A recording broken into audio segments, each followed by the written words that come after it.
শিক্ষার্থী বন্ধুরা, আমরা এখন আরও একটি গুরুত্বপূর্ণ প্রজেক্ট নিয়ে আলোচনা করব। বিষয়টি আমাদের শিক্ষা জীবনের সাথে খুবই রিলেটেড, বলা যেতে পারে ডিজিটাল বাংলাদেশের হাতছানি। স্ক্রিনে এই মুহূর্তে আমরা যে ওয়েবসাইটটি দেখতে পাচ্ছি, এর মাধ্যমেই আমরা এসএসসি, এইচএসসি এবং বোর্ডের আন্ডারে অন্যান্য যে পরীক্ষাগুলো হয় তার রেজাল্ট স্বল্প সময়ে দেখে নিতে পারি। পাশাপাশি বছরের যে কোনো সময় যখন আমাদের রেজাল্ট দেখা কিংবা সংগ্রহ করার প্রয়োজন হবে, ইন্টারনেট কানেকশন থাকলে ঘরে বসেই খুব অল্প সময়ে বের করতে পারবো আমাদের নিজস্ব রেজাল্ট। সাইটটির অ্যাড্রেস হচ্ছে www.educationboardresults.gov.bd। এখানে আমরা এক্সামিনেশনের নাম সিলেক্ট করব, সাপোজ এসএসসি কিংবা এইচএসসি। পরবর্তীতে কোন ইয়ারে পরীক্ষা দিয়েছিল, পাশ করেছিল, সেই ইয়ার দিয়ে দিতে হবে। বোর্ডের নাম সিলেক্ট করতে হবে এবং একটি রোল এখানে লিখে সাবমিট বাটনে ক্লিক করতে হবে। সাপোজ আমরা এখানে একটি রোল লিখছি 62, 25, 81। যেহেতু আমার হাতে এই মুহূর্তে কোনো ব্যক্তির সঠিক রোল নেই, সে কারণে পুরোপুরি প্র্যাকটিক্যাল দেখানো সম্ভব হচ্ছে না। যা হোক, আমরা একবার ট্রাই করে দেখছি। বোর্ড বরিশাল 62, 25, 81। সাবমিট বাটনে ক্লিক করছি। এখানে একটি এরর শো করছে, যে কোনো কারণেই হতে পারে। এখানে 4টি অপশন যদি সঠিক না হয় তাহলে কখনোই রেজাল্ট বের করা যাবে না। পাশাপাশি আজকে যখন আমি এই টিউটোরিয়ালটি করছি, আরও একটি সমস্যা আছে। নিচের দিকে লাল অ্যালার্ট দেখতে পাচ্ছি, JSC JDC equivalent result 2011 will be published after 4:30 PM on December 28, 2011। আজকে 28 ডিসেম্বর জেএসসি রেজাল্ট পাবলিশ হবে, সে কারণেও হয়তো সার্ভার এই মুহূর্তে বিভিন্ন কাজে ব্যস্ত থাকতে পারে। যা হোক, আমরা এখন পিএইচপি মাইস্কেলের সমন্বয়ে এমন একটি রেজাল্ট চেকার তৈরি করব। রেজাল্ট চেকার তৈরির জন্য আমাদের শুরুতেই একটি ডাটাবেজ তৈরি করে নিতে হবে। আমরা ডাটাবেজ তৈরির পদ্ধতি কিংবা ডাটাবেজে ইনসার্ট পদ্ধতি ইত্যাদি বিষয় সম্পর্কে পূর্বে বিস্তারিত আলোচনা করেছি। আমরা রেজাল্ট নামে একটি ডাটাবেজ অলরেডি তৈরি করে নিয়েছি, যার আন্ডারে এসএসসি নামে একটি টেবিল তৈরি করা হয়েছে। এখানে বিষয়টি অনেক বিস্তারিত করা হয়েছে, যেহেতু সব সময় এখান থেকেই রেজাল্ট পাবলিশ করা হয়। এখানে 1996 সাল পর্যন্ত রেজাল্ট জড়ো করা আছে। আমরা চাইলে আমাদের রেজাল্টগুলো এখান থেকে বের করতে পারি, কিন্তু আমরা শুধুমাত্র এসএসসি লিখে একটি টেবিল তৈরি করেছি। আমরা এক ধরনের স্যাম্পল তৈরি করব এবং এই স্যাম্পল পদ্ধতি যদি আমরা সঠিকভাবে বুঝতে পারি তাহলে অচিরেই এর মাধ্যমে অনেক বড় বড় প্রজেক্ট তৈরি করতে সক্ষম হব ইনশাআল্লাহ। আমরা এসএসসি টেবিলে যখন ক্লিক করছি তখন এখানকার ফিল্ডের নামগুলো চলে আসছে, name, father, roll, school, board, GPA.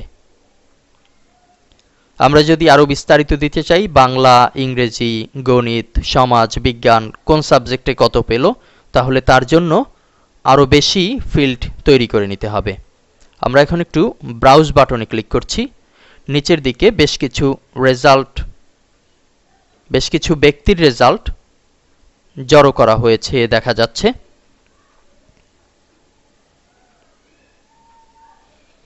এখন এই ডাটাবেজের তথ্যকে সার্চের মাধ্যমে প্রিভিউ করতে হবে, যেমনটি আছে educationboardresults.gov.bd সাইটে। আমরা চলে যাচ্ছি ম্যাক্রোমিডিয়া ড্রিমওয়েভারে। এখানে আমরা result.php নামে একটি ফাইল সেভ করে নিয়েছি এবং আগের মতোই ফর্ম তৈরি করা হয়েছে। শুরুতে HTML এর মাধ্যমে find out your SSC result এটি লেখা হয়েছে, রোল দেওয়ার জায়গা তৈরি করা হয়েছে। এখানে নতুনত্ব যে বিষয়টি আছে, বোর্ড, এটি লিস্ট বা মেনু আকারে তৈরি করা হয়েছে। এটি তৈরি করার সিস্টেম আগের মতোই, insert, form, list or menu. এখানে ক্লিক করলে আমাদের সামনে আগের মতোই লেবেল লেখার জায়গা চলে আসবে। আমরা লিখছি বোর্ড, ওকে। আপনারা দেখতে পাচ্ছেন বোর্ডের পাশে ব্ল্যাঙ্ক একটি ফিল্ড চলে এসছে। এখন নিচ থেকে আমাদের ভ্যালু সিলেক্ট করে দিতে হবে। নিচে লেখা দেখতে পাচ্ছি লিস্ট ভ্যালুস। এখানে সাপোজ বরিশাল প্লাসের মাধ্যমে অ্যাড করব, ঢাকা, আবার প্লাস চিহ্নে ক্লিক করে খুলনা, এভাবে অ্যাড করে ওকে বাটনে ক্লিক করলে আমরা এখানে দেখতে পাবো ভ্যালু যথারীতি অ্যাড হয়েছে। আমরা আপাতত ডাবল করা হয়েছে এই বিষয়টি কেটে দিচ্ছি।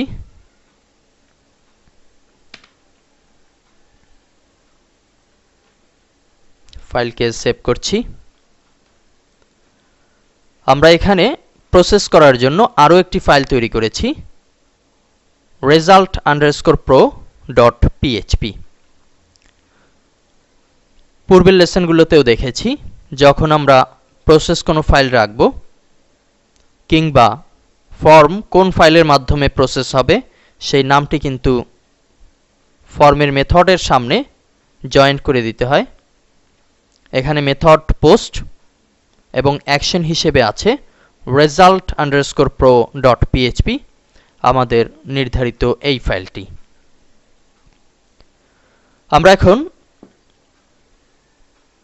লোকাল হোস্টে গিয়ে শুরুতে ফর্মটি দেখে নেব সঠিক হয়েছে কিনা।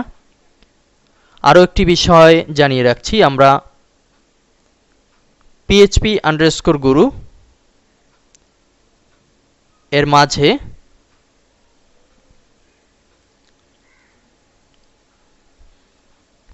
একটি ফোল্ডার তৈরি করে নিয়েছি যার নাম দেওয়া হয়েছে result_sheet। আমরা লোকাল হোস্টে এখন এই ফোল্ডারটি কল করব।